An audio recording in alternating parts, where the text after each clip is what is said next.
ফের ভারত আক্রমণের হুঁশিয়ারি পাকিস্তানের। সম্প্রতি খাজা আসিফের বক্তব্যে উঠে এলো এমনই এক চাঞ্চল্যকর তথ্য।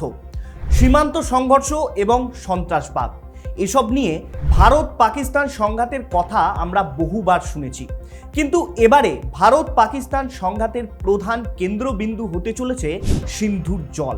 আর এই সিন্ধু জলবন্টন চুক্তি নিয়ে পাক প্রতিরক্ষামন্ত্রী খাজা আসিফ সরাসরি যুদ্ধের হুঁশিয়ারি দিয়েছেন। তার বক্তব্য অনুযায়ী জল নিরাপত্তা নিয়ে কোনো আপোষ করা হবে না, আর তাহলে শীঘ্রই যুদ্ধ শুরু হতে পারে। কিন্তু প্রশ্ন হলো, হঠাৎ করে কেন এত গুরুত্বপূর্ণ হয়ে উঠল সিন্ধু নদীর জল?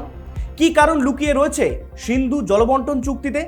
ভারত কি সত্যিই সিন্ধুর জলকে নতুন অস্ত্র হিসেবে ব্যবহার করছে, নাকি এর পেছনে আরও কোনো বড় ভূ রাজনৈতিক সমীকরণ লুকিয়ে রয়েছে, যেখানে জড়িয়ে আছে খাদ্য নিরাপত্তা, জলবায়ু পরিবর্তন, আঞ্চলিক ক্ষমতার ভারসাম্য এবং চীনের মতো বড় শক্তির স্বার্থ? চলুন আজকের এই ভিডিওতে এই পুরো ঘটনাটা বিস্তারিতভাবে জেনে নেওয়া যাক। নমস্কার, আমি কুন্তল আর আপনারা দেখছেন টক টিভি বাংলা। সম্প্রতি ARY সংবাদ মাধ্যমে দেওয়া এক সাক্ষাৎকারে পাকিস্তানের প্রতিরক্ষামন্ত্রী খাজা আসিফ বলেছেন, জল তাদের জাতীয় নিরাপত্তার অংশ। যদি তারা মনে করে তাদের জল নিরাপত্তার জন্য হুমকির মুখে পড়েছে, তাহলে ভারতের বিরুদ্ধে যুদ্ধে যেতে দ্বিধাবোধ করবে না খোদ পাকিস্তান। আর এই মন্তব্যকেই নতুন করে ভারত পাকিস্তান জল বিরোধকে আন্তর্জাতিক আলোচনার কেন্দ্র নিয়ে এসেছে। তবে এখানেই আরও একটা বড় প্রশ্ন উঠে আসে, সিন্ধুর জল নিয়ে পাকিস্তানের উদ্বেগটা ঠিক কতটা বেশি? দেখুন, পৃথিবীর সব দেশের জন্যই জল হলো একটা সম্পদ, কিন্তু পাকিস্তানের কাছে এই সিন্ধুর জল শুধু সম্পদ নয়, এটা হলো তাদের অর্থনীতি, খাদ্য নিরাপত্তা এবং জাতীয় স্থিতিশীলতার মূল ভিত্তি। পাকিস্তানের প্রায় 80% কৃষি উৎপাদন নির্ভর করে এই সিন্ধু নদীর ওপর। ফলে নদীর জলের প্রবাহ বড় ধরনের পরিবর্তন ঘটলে সরাসরি প্রভাব পড়তে পারে খাদ্য উৎপাদন এবং কৃষিভিত্তিক অর্থনীতির ওপর, যা পাকিস্তানের অর্থনীতিকে আরও পঙ্গু করে দেবে, এটা নিশ্চিত। তবে এখানেই আসে 1960 সালে সিন্ধু জলবন্টন চুক্তির কথা।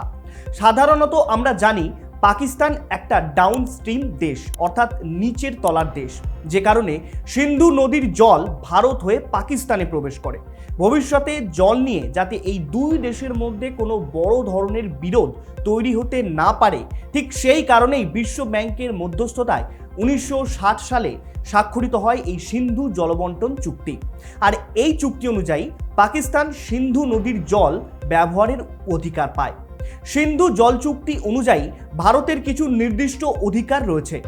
ভারত জলবিদ্যুৎ প্রকল্প তৈরি করতে পারবে, কিছু পরিমাণ জল সংরক্ষণ করতে পারবে এবং নিজেদের অংশের নদীর জল তারা সম্পূর্ণরূপে ব্যবহার করতে পারবে।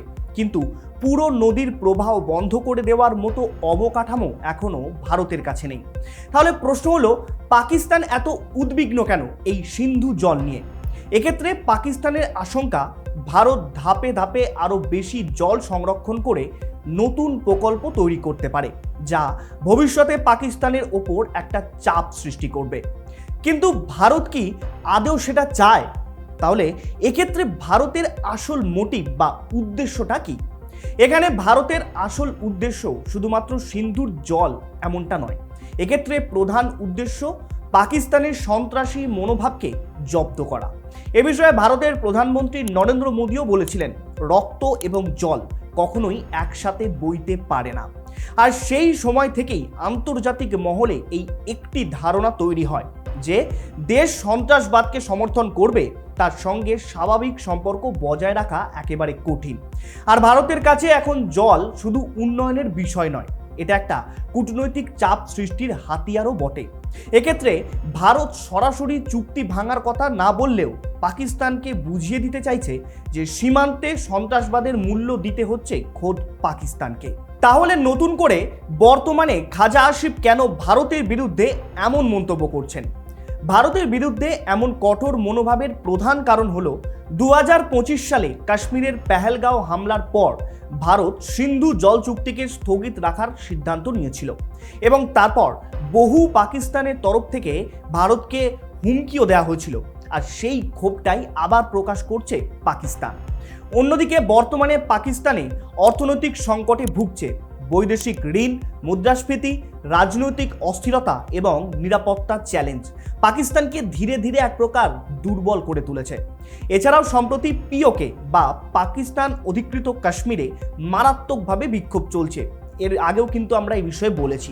সেখানকার মানুষরা পাকিস্তানের বিরুদ্ধে লড়ছে, আর সেই ঘটনা থেকে মানুষের মনকে ডাইভার্ট করতে এখন আবার ভারতকে আক্রমণের হুঁশিয়ারি দিচ্ছেন খোদ খাজা আসিফ। অন্যদিকে পাকিস্তান বর্তমানে চীন এবং আমেরিকার সমর্থন পাওয়ার চেষ্টা করছে, যে কারণে দেখবেন যে নিজে যুদ্ধের কথা বলছে সে কিছুদিন আগেই মধ্যস্থতাকারী হিসাবে কাজ করছিল।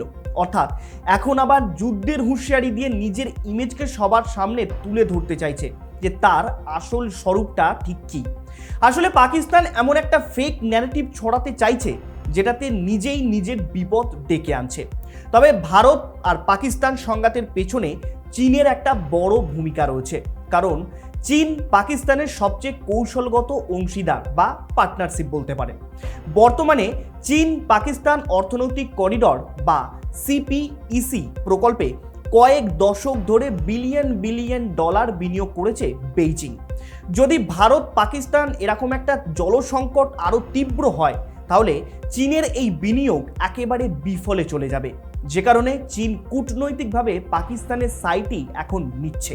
তবে খাজা আসিফের হুঁশিয়ারি কি বাস্তবে আদৌ যুদ্ধে পরিণত হবে? এ বিষয়ে এই মুহূর্তে কোনো কথা বলা বেশ কঠিন, কারণ ভারত ও পাকিস্তান উভয়ই পরমাণু শক্তিধর দেশ। এই একটি বড় দুই দেশের জন্যই বিপর্যয় ডেকে আনতে পারে। তবে সামরিক উত্তেজনা, কূটনৈতিক সংঘাত লেগে থাকবে এটা নিশ্চিত। কেননা ভারত পাকিস্তানের সাথে ভালো সম্পর্ক রাখতে চাইলেও পাকিস্তান কখনোই ভারতের সাথে ভালো সম্পর্ক রাখেনি আর ভবিষ্যতেও রাখবে না। ফলে এবারে পাকিস্তানকে একেবারে ভাতে মারার পরিকল্পনা করেছে খোদ ভারত।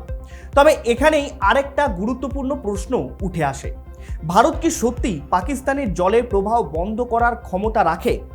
ভারত কি জল ধরে রাখতে চাইছে আদৌ? দেখুন, নদীর প্রবাহকে বেশি দিন ধরে আটকাতে যায় না, কারণ তাহলে বড় ধরনের একটা বন্যার পরিস্থিতি তৈরি হতে পারে, আর ভারত সেটা খুব ভালো করেই জানে।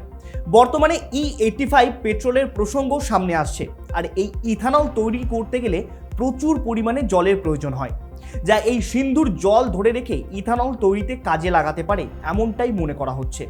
কিন্তু বাস্তবে জল ধরে রাখতে গেলে একটা বড় ধরনের ইনফ্রাস্ট্রাকচার দরকার, যা এখনো ভারতের কাছে নেই। তাই ভারতকে ক্রমাগত এই বিষয়ে কাজ করে যেতে হবে। আপনার কি মনে হয়, জল নিয়ে ভারত পাকিস্তান সংঘাত ভবিষ্যতে কি কোনো বড় আকার নিতে পারে? আপনার মতামত জানান কমেন্ট করে। এরকম বিস্তারিত আলোচনার ভিডিও পেতে এখনই সাবস্ক্রাইব করুন আমাদের চ্যানেল টক টিভি বাংলা। ধন্যবাদ।